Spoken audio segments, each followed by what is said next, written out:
Assalamualaikum warahmatullahi wabarakatuh. Nah, berjumpa lagi bersama saya di My English Class Channel.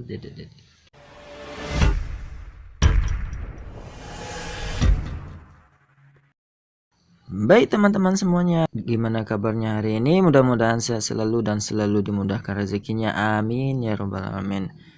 Oke teman-teman semua, nah pada kesempatan kali ini saya akan memberikan dan menjelaskan tentang penggunaan conditional sentence dalam bahasa Inggris. Nah, bagi teman-teman yang belum paham tentang penggunaan conditional sentence itu sendiri dan apa yang disebut dengan conditional sentence itu sendiri, nah silakan teman-teman simak videonya ya. Nah, oke, lanjut kita kepada materinya hari ini. Conditional sentences itu adalah kalimat pengandaian. Kalimat pengandaian ini di sini misalnya kita bisa contohkan seperti seandainya saya punya kapal bagus atau seandainya saya punya rumah mewah, saya pasti akan betah. Nah, atau enggak kalau kemarin kamu datang ke rumah saya, maka kamu akan saya traktir. Nah, kalimat-kalimat seperti itu adalah kalimat-kalimat pengandaian. Nah, di sini saya akan mengajarkan bagaimana caranya kita membuat kalimat pengandaian itu atau yang disebut dengan conditional sentence dalam bahasa Inggris. Nah, untuk penggunaannya sendiri, conditional sentence ini terbagi menjadi 4 tipe. Tipe-tipenya itu berupa tipe 0, tipe 1, tipe 2, dan tipe 3. Nah, dia ada 4 sebenarnya, tapi dimulai dari angka 0. Nah, untuk tipe 0 ini sendiri, saya sudah membuatkan rumusnya seperti berikut. Nah, if ditambah simple present dan ditambah simple present tense lagi. Nah, if di sini artinya jika atau seandainya ya teman-teman. Nah, ini adalah penggunaan simple present. Nah, simple present. Nah, yuk kita lihat pada contohnya biar saya bisa menerangkan melalui contohnya saja. If we burn paper, it becomes ash. Nah, ini maksudnya adalah jika atau seandainya kita membakar kertas, itu berubah menjadi abu. Ya teman-teman, nah jika kita membakar kertas, nah we burn paper ini adalah kalimat present tense. Nah it becomes ash ini adalah kalimat present tense juga. Maka kalimat pengandaian dari simple present tense ini bisa juga dijadikan sebagai nasihat kepada seseorang atau memberi saran kepada seseorang atau temannya. Maka kita bisa menggunakan yang namanya tipe 0 ini. Nah selanjutnya, I feel sick if I eat too much. Nah ini, saya merasa sakit jika saya makan terlalu banyak. Nah untuk penggunaan kata if-nya sendiri kita juga bisa meletakkannya di tengah ini. Nah, if I eat too much, I feel sick. Nah, sama saja. Jadi, terserah teman-teman memposisikannya di mana. I feel sick if I eat too much. Nah, jadi ini adalah faktor kebiasaan dari seseorang yang kalau dia makan terlalu banyak, maka dia akan merasa sakit. Nah, ini karena faktor kebiasaan, jadi dia mengurangi dan memberitahu kepada seseorang bahwa dia seperti ini. Nah, lanjut kita kepada penggunaan tipe satunya. Nah, untuk penggunaan tipe satunya ini, di sini kita bisa melihat ada penggunaan if ditambah dengan simple present dan ditambah dengan simple future. Nah, kalimat simple future ini penggunaan yang namanya will ini ya teman-teman. Kita lihat contohnya, if I meet him, I will introduce myself.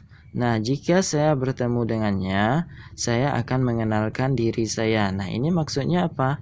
Ini kalimat pengandaian yang memang berandai-andai dalam mengatakan sesuatu atau dalam mengucapkan sesuatu. Nah, berarti apakah orang ini sudah bertemu dengan dia tadi yang dibilangnya? Belum. Berarti ini kemungkinan dia bisa menemuinya atau dia berandai-andai terhadap sesuatu yang mustahil mungkin. Nah, ini berarti belum terjadi. Nah, kalimat pengandaian tipe 1 ini adalah kalimat yang belum terjadi. Nah, ini emang kalimat berandai-andai saja. Nah, lanjut kita kepada contohnya yang kedua. If it rains, I will stay at home. Jika hari hujan, saya akan tinggal di rumah. Nah, untuk contoh yang ketiganya, if you rest, you will feel better. Jika kamu beristirahat, kamu akan merasa lebih baik. Nah, di sini juga bisa kita lihat jika ini adalah berupa kalimat saran yang disarankan kepada seseorang teman atau seorang rekan. Nah, jika kamu beristirahat, kamu akan merasa lebih baik. Nah, itu maksudnya. Jadi penggunaan dari tipe 1 ini adalah if ditambah simple present dan ditambah dengan future. Berarti ini kejadiannya belum terjadi, dan kalaupun memang terjadi ada kemungkinan ya teman-teman. Nah, paham ya teman-teman sampai di sini untuk pembuatan conditional sentences ini di dalam tipe 0 dan tipe 1. Nah, jadi jangan ragu dalam membuat yang ini ya teman-teman, kedua-dua ini. Nah, kita lanjut dengan penggunaan tipe 2. Tipe 2. Nah, untuk tipe 2 ini sendiri ada perbedaan dari penggunaan rumusnya di sini. Nah, coba kita lihat if ditambah dengan simple past. Ini simple past-nya bisa juga kita menggunakan yang namanya past continuous atau past tense ya teman-teman. Kemudian kita gunakan yang namanya modal auxiliaries di sini, modal penggunaan would, could dalam bentuk kedua. Jadi future ini kan penggunaannya will bentuk pertama. Nah, kalau tipe 2 ini kita menggunakan will dalam bentuk kedua, dan could juga bisa. Berarti ini penggunaan modal. Nah, ini biasanya diikuti dengan bare infinitive. Nah, ini biasanya untuk penambahan yang di sini juga bisa penggunaannya namanya past future. Nah, berarti kita bisa menyimpulkan rumusnya seperti ini. If ditambah past, pastnya terserah past continuous atau past tense, terus ditambah dengan yang namanya penggunaan would, could. Nah, ada could-nya juga, terserah juga, atau might juga boleh. Terus ditambah dengan penggunaan verb bentuk pertama ya teman-teman semua. Nah, lalu ditambah terserah teman-teman mau objek. Jelas seperti ini ya teman-teman. Nah, untuk contohnya sendiri yuk kita lihat. If I were you, I would continue my study. Nah, jika saya adalah kamu, saya akan melanjutkan pendidikan saya atau sekolah saya. Nah, ini maksudnya adalah penggunaan kalimat pengandaian tapi untuk kejadian yang telah terjadi ya teman-teman. Nah, kalau kejadiannya sudah terjadi berarti kalimat pengandaian yang dibikinkan di sini berbalik belakang daripada kenyataannya itu. Misalnya kalau di sini jika saya adalah kamu, saya akan melanjutkan pendidikan saya. Nah, berarti yang kamu di sini merupakan orang yang tidak melanjutkan pendidikannya sendiri. Nah, jadi ini adalah sesuatu yang telah terjadi dan itu menjadi sebuah penyesalan bagi orang ini. Nah, lanjut kita kepada contoh yang kedua. If she met her mother, she would be very happy. Jika dia bertemu ibunya, dia akan sangat senang. Di sini adalah penggunaan if dan ini adalah penggunaan yang namanya past tense. Nah, di atas ini juga bentuk past tense dalam bentuk nominal, lalu ditambah dengan penggunaan yang namanya subject ditambah, ini juga bisa kita buat di sininya subject ditambah would. Nah, subject ditambah would dan ditambah be, karena ini adjective maka digunakan be di sini. Nah, mudah-mudahan teman-teman semua paham ya sampai di sini. Nah, untuk pembuatan ini teman-teman bisa menirukan kalimat saya yang di atas ini agar lebih memudahkan teman-teman dalam membuat conditional sentence tipe kedua ini. Nah, lanjut kita kepada contoh yang ketiga. If I had time, I would go with you. Jika saya punya waktu, nah ini adalah penggunaan past tense juga. I would go with you. Nah, ini penggunaan subjek ditambah would ditambah verb. Nah, with you ini adalah objeknya. Nah, seperti ini ya teman-teman. Nah, teman-teman juga bisa membuat rumusnya seperti ini kalau teman-teman mau. Nah, jika saya memiliki waktu, saya akan pergi denganmu. Nah, itu artinya. Berarti apakah dia punya waktu? Tidak. Nah, karena tadi apa? Untuk tipe 2 ini kejadiannya itu timbal balik. Berarti tidak sesuai dengan apa yang dikatakan. Maka kalimat ini merupakan kalimat pengandaian seperti kalimat penyesalan.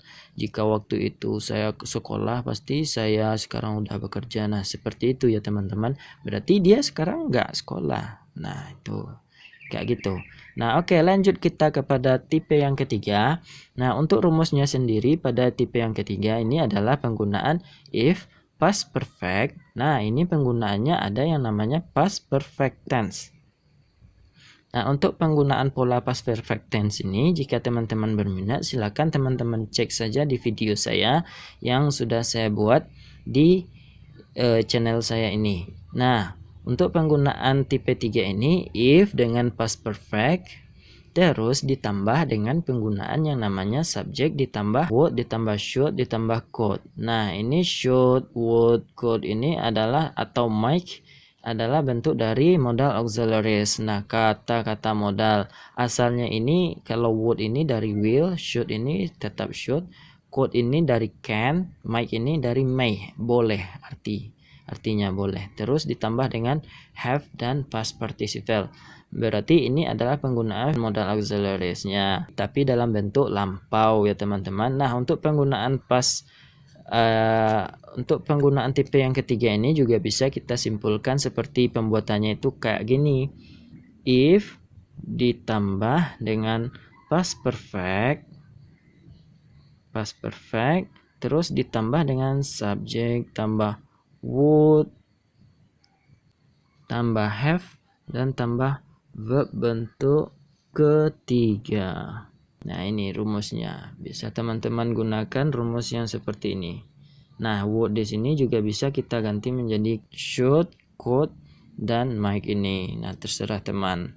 Nah, gimana? Ada penggunaan have-nya. Paham ya teman-teman sampai di sini? Nah, kalau teman-teman ragu terhadap penjelasan dari rumus-rumusnya ini mungkin agak ribet bagi teman-teman. Teman-teman bisa mengikuti rumus yang ini saja. Penggunaan if ditambah past perfect tense ditambah subjek ditambah would ditambah have ditambah verb bentuk ketiga. Lalu ditambah terserah teman-teman ataukah objek atau adverb atau adjective. Nah, kita lihat contoh-contohnya berikut ini ya teman-teman. If you had remembered to invite me, I would have attended your party. Nah, ini adalah penggunaan dari kalimat past perfect tense. You had remembered to invite me berarti jika kamu waktu itu atau dahulu itu mengundang saya akan menghadiri pesta kamu. Nah, artinya seperti ini.